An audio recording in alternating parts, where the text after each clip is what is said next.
लोक आस्था का महापर्व छठ कान्हा की नगरी मथुरा में बड़े ही हर्षोल्लास के साथ संपन्न हुआ। 4 दिवसीय यह पर्व मंगलवार की सुबह उगते हुए सूर्य देव को अर्घ्य देने के साथ संपन्न हुआ। इस दौरान घाटों पर बड़ी संख्या में श्रद्धालु एकत्रित हुए, जहां छठी मैया के भक्ति गीतों से घाट गुंजयमान हो उठे। छठ पूजा के चतुर्थ और अंतिम दिवस पर मंगलवार की सुबह व्रती महिलाओं ने उगते हुए सूर्य देव को अर्घ्य देकर अपना कठोर अनुष्ठान पूर्ण किया। मथुरा रिफाइनरी नगर स्थित नगर चौपाल में इस महापर्व का मनोहारी दृश्य देखने को मिला, जहां सैकड़ों नगरवासियों ने एकत्रित होकर भगवान भास्कर सूर्य देव की आराधना की और उन्हें अर्घ्य अर्पित कर छठ पूजा का व्रत पूरा किया। नगरवासियों के अनुसार 4 दिनों तक चलने वाला छठ महापर्व अत्यंत पवित्र और कठोर अनुष्ठान है, जिसमें अस्ताचलगामी यानी डूबते हुए और ऊष्मागामी यानी उगते हुए सूर्य को अर्घ्य दिया जाता है। व्रती महिलाएं कमर तक पानी में जाकर सूर्य को अर्घ्य देती हैं और ठेकुआ प्रसाद के साथ व्रत को पूरा करती हैं। छठ महापर्व में महिलाएं 36 घंटे का निर्जला उपवास रखती हैं। इस दौरान जल में डुबकी लगाकर उगते सूर्य को अर्घ्य देते हुए वे अपने परिवार की सुख समृद्धि, संतान की दीर्घायु और जीवन में ऊर्जा की कामना करती हैं।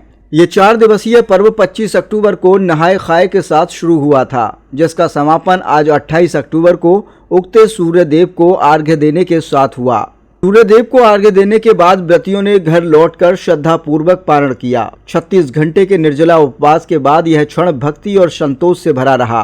परंपरा के अनुसार व्रत का पारण कच्चे दूध का शरबत, ठेकुआ या गुड़ या चावल की खीर खाकर किया गया। महिलाओं ने पूजा स्थल पर दीप जलाकर छठी मैया का आभार प्रकट करते हुए परिवार सहित प्रसाद ग्रहण किया। मथुरा रिफाइनरी नगर में छठ महापर्व का यह आयोजन भारतीय सांस्कृतिक समाज ट्रस्ट के तत्वाधान में वर्ष 1980 से निरंतर किया जा रहा है। आज छठ पूजा का महापर्व संपन्न हुआ है। कौन से ट्रस्ट के तत्वाधान में संपन्न हुआ है और क्या कार्यक्रम विशेष रहे आज? भारतीय सांस्कृतिक समाज ट्रस्ट द्वारा आयोजित 4 दिवसीय छठ का आज जो समापन हुआ सुबह, इसमें 4 दिन का ये त्यौहार है, जो 25 तारीख को नहाय खाए से शुरू होकर 26 तारीख को खरना प्रसाद, उसके बाद कल का अस्तगामी सूर्य का अर्घ दिया गया और आज सूर्योदय के साथ उसका अर्घ देकर आज छठ पूजा का समापन हुआ। ये छठ पूजा हमारे बिहार प्रांत की सबसे महत्वपूर्ण महापर्व में माना जाता है, जो हमारे इतिहास से, पौराणिक कथाओं से जुड़ी हुई है और इसको बड़े धूमधाम से हम लोग आज इस मथुरा रिफाइनरी रिफाइनरी के नगर चौपाल पे बहुत बड़े धूमधाम श्रद्धालुओं के साथ मनाए। और अब की बार भगवान इंद्रदेव ने भी पूरी कृपा की है कि दोनों दिन रिमझिम बूंदाबांदी रही। हाँ, इंद्रदेव भगवान आज इस छठ पूजा में भी शामिल हुए और उनका भी अपना योगदान दिए और अच्छा से मनाए। हम लोग उसका भी अच्छा से, उस इंद्रदेव के भगवान की कृपा के बावजूद भी छठ मनाने में कोई उत्साह की कमी नहीं हुई। हमारे श्रद्धालु लोग जैसा भीड़ देख रहे हैं उसमें काफ़ी उत्साहित भाग लेकर और छठ पूजा को संपन्न किया। लगभग कितने वर्षों से यहाँ ये छठ पूजा का आयोजन होता आ रहा है? ये हमारे मथुरा रिफाइनरी नगर 1980 से आज अनवरत इसी तरह से चालू है और उसका बड़े दिनों दिन दूनी रात चौगुनी प्रगति होते जा रही है और सभी जुड़ते जा रहे हैं। जैसा कि घाटों पे आज भीड़ देखे हम लोग, उसमें पैर रखने की भी जगह नहीं थी और उसी हिसाब से ये और अब लगता है कि अब आगे और आने वाले दिनों में और धूमधाम से हम लोग मनाएंगे। छठ पूजा का महापर्व आज मथुरा रिफाइनरी नगर में संपन्न हुआ है, क्या कहेंगे? सबसे पहले तो मैं आपके चैनल और आपके माध्यम से सभी को, ब्रजवासियों और हमारे मथुरा रिफाइनरी नगर वासियों को छठ पूजा की बहुत बहुत बधाई देना चाहता हूँ। और जैसा कि संजय सिंह साहब ने बताया आपको कि छठ पूजा का जो त्यौहार है 4 दिनों का होता है और ये अभी बिहार नहीं बल्कि इंडिया नहीं, देश और विदेश में भी ये अभी छठ पूजा मनाया जाता है। जैसा कि आप जानते हैं छठ पूजा में क्या हम लोग नेचर को पूजा करते हैं, नेचर। और अब देखिए नेचर में क्या है, सन जो सूरज की पूजा की जाती है और सूरज का जो महिमा सभी को पता है। सूरज के बिना हमारे जो पृथ्वी में क्या है कि जीवन असंभव है ना। तो वो इसको देखते हुए और इस बार का पूजा हमारे रिफाइनरी नगर के लिए कुछ खास था, क्योंकि इस बार सूर्य के साथ साथ इंद्रदेव भी इसमें शामिल हो गए। तो ये दोनों दिन जो शाम का अर्घ था और सुबह का अर्घ, शाम से लेकर सुबह तक बारिश होती रही और इसमें आप देखेंगे कि मथुरा नगर वासियों का जो उत्साह इतना अधिक था कि पूरे छाता और पूरे बारिशों में भीड़ होकर लोगों ने अर्घ दिया शाम का और सुबह का। और इस बार हमारा जो भारतीय सांस्कृतिक समाज ट्रस्ट के द्वारा जितने भी हमारे जो वर्किंग कमेटी के लोग हैं उन्होंने कुछ नया करने की कोशिश की और हमारे जो टाउनशिप के जितने लोग हैं सबको जोड़ने की कोशिश की। और उसमें क्या इसके तहत हम लोगों ने कुछ बच्चों के लिए ड्राइंग कंपटीशन हो गया, देन हम लोगों ने लेडीज़ के लिए, महिलाओं के लिए खास करके सूप डेकोरेशन कंपटीशन और सूप पेंटिंग कंपटीशन रखा था। और आप उसका आप देखेंगे नज़ारा, उसमें फ़ोटो आपने देखा होगा कि कितनी खूबसूरत तरीक़ों से, कितने कलाओं के तरीके से उन्होंने अपनी भावनाओं को प्रस्तुत किया।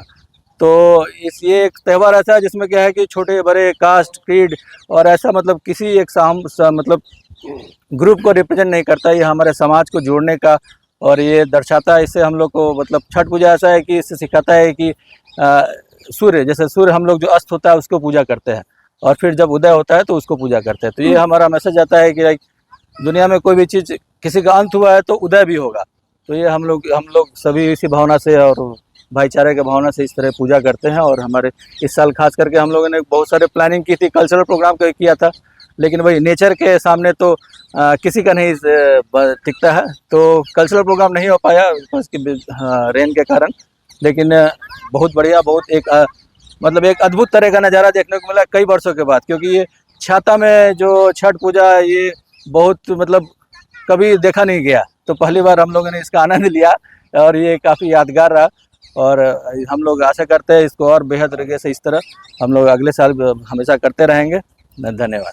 पूजा महापर्व मनाया गया है, क्या कहेंगे? सबसे पहले आपको धन्यवाद, आपने अपना अमूल्य समय हम लोगों को कवर करने के लिए दिया।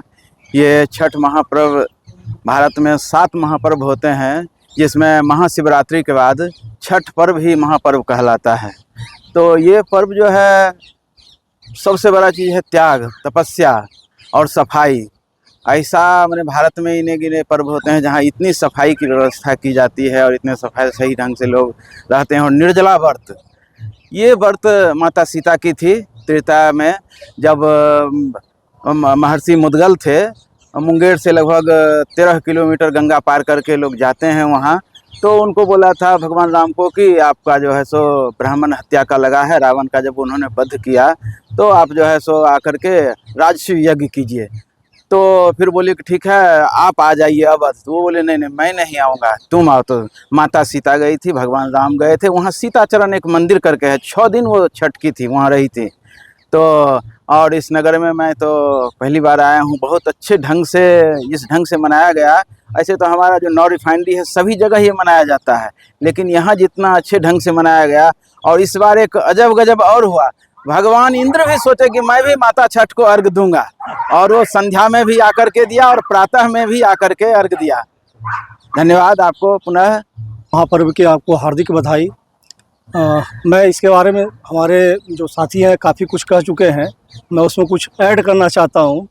ऐसा हमारे मतलब अमेरिका, यूरोप या बाहरी जो अरब के कंट्री है उसमें ऐसा मतलब बनाया गया इसका प्रारूप कि हम लोग उगते सूर्य को, मतलब जो चढ़ता हुआ जो सूर्य है उसको प्रणाम करते हैं। जो व्यक्ति जो है, जो मतलब जो राइजिंग जो मैन होता है उनको प्रणाम किया जाता है। तो ऐसी निगेटिविटी बनाई जाती है या ऐसा इसके साथ में ऐसे मतलब मान्यता बना दी गई है कि जो डूबता हुआ होता है उसका कोई महत्व नहीं होता है। लेकिन हमारे सूर्यदेव हैं, हमारे भारत में ऐसा नहीं होता है।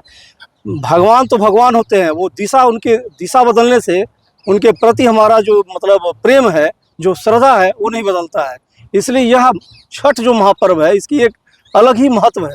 इसमें हम राइजिंग के साथ में जो है जो सनसेट वाले जो सन है दोनों की पूजा करते हैं। यह 4 दिनों तक चलने वाला पर्व है, जिसमें पहला जो दिन होता है नहाय खाए से शुरू होता है। इसमें मन की शुद्धता, तन की शुद्धता पर विशेष ध्यान दिया जाता है। हम इस त्यौहार के लिए खुद को पहले तैयार करते हैं पहला दिन में, जिसमें नहाय खाए की जो शुरुआत होती है उसमें कद्दू की सब्जी और चावल, इन दोनों से शुरुआत की जाती है। फिर जो दूसरा दिन होता है उसमें हम भगवान के प्रति अपनी मतलब अटूट श्रद्धा जो दिखाते हैं, उसमें उनके लिए प्रसाद बनाया जाता है, जिसमें गुड़ खीर ये दोनों का जो होता है वो प्रसाद बनाया जाता है। और इसमें जो रोटी है, जो ये गेहूं के आटे का बनाया जाता है, तो वो जो है बिल्कुल साइंटिफिक उसके पीछे का महत्व है।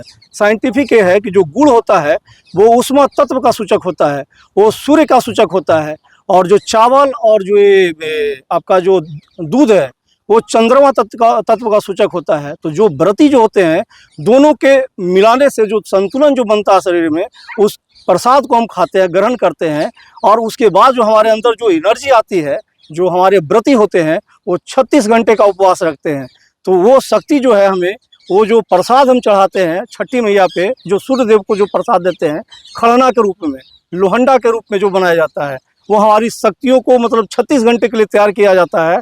और हम उसके बाद जो है शाम वाला अर्घ, जो आपका ये जो प्रत्युषा अर्घ बोलते हैं, जो शाम में जो अर्घ देते हैं, उसमें सूर्य भगवान को जो अर्घ दिया जाता है। और सुबह में जो होता है उसके नेक्स्ट डे, जो चौथे दिन जो होता है, उसमें उषा अर्घ की शुरुआत होती है, और हम उनके प्रति अपनी श्रद्धा व्यक्त करते हैं। और पूरे समाज का, पूरे अपने बाल बच्चों के साथ पूरे समाज के समृद्धि और स्वास्थ्य के लिए मनोकामना करते हैं भगवान से, और इस तरह से इस व्रत को पूरा किया जाता है। आज आपने कान्हा की नगरी में ये उत्सव देखा, पूरा 4 दिवसीय उत्सव संपन्न हुआ है, क्या कहेंगे उत्सव को लेकर? देखिए ऐसा लगा है इंद्रदेव भी मेहरबान हुए हैं। हाँ, ये तो इसके बारे में तो मैं यही कहना चाहता हूँ कि ये मैंने अपने जीवन में, या हमारे साथ जो भी खड़े हैं सब, अपने जीवन में पहली बार देखा है कि पूजा हम लोग सूर्य देव की कर रहे हैं, साथ में आह्वान जो है वो पवन देव और ये जो है इंद्रदेव, दोनों को हम लोगों ने बहुत अच्छे से स्वागत किया है। और पूरे पूजा के दौरान तीनों की उपस्थिति रही, तो आप समझ सकते हैं कि ये पूजा जो है किस तरह से मतलब हमारा जो संपन्न हुआ। छठ महापर्व कान्हा की नगरी में मनाया गया है, आज छठ महापर्व संपन्न हुआ है, क्या कहेंगे? ये छठ पूजा जो है एक आस्था का प्रतीक है। ये एक धार्मिक अनुष्ठान ही नहीं, ये एक संस्कृति, संस्कार और आस्था का प्रतीक। हम लोग सूर्य की उपासना करते हैं। सूर्य देव और छठी मैया दोनों भाई बहन हैं, जहाँ पे हम सूर्य देव की उपासना 4 दिन का पूजा ये पर्व होता है, जहाँ नहाए खाए से ये स्टार्ट होता है, और दूसरा दिन खरना होता है, और तीसरा दिन इसमें हम लोग सूर्य की उपासना करते हैं। शाम ढलते हुए सूरज की पूजा करते हैं। और किसी भी फेस्टिवल में आप डूबते हुए सूरज की पूजा नहीं होती है, सिर्फ हम छठ पूजा में ही डूबते हुए सूरज की उपासना करते हैं, और उषा अर्घ की उपासना हम नेक्स्ट डे करते हैं। इस बार भारतीय सांस्कृतिक समाज की ओर से हम लोगों ने एक नई शुरुआत की है, जिसमें हम लोगों ने बच्चों के लिए ड्राइंग कंपटीशन रखा, और महिलाओं के लिए सूप डेकोरेशन और सूप पेंटिंग का आयोजन किया, जिसमें महिलाओं ने बहुत ही बढ़ चढ़ के हिस्सा लिया। छठ पूजा एक ऐसा पर्व है जो अब देश में ही नहीं, विदेशों में भी बहुत मनाया जा रहा है।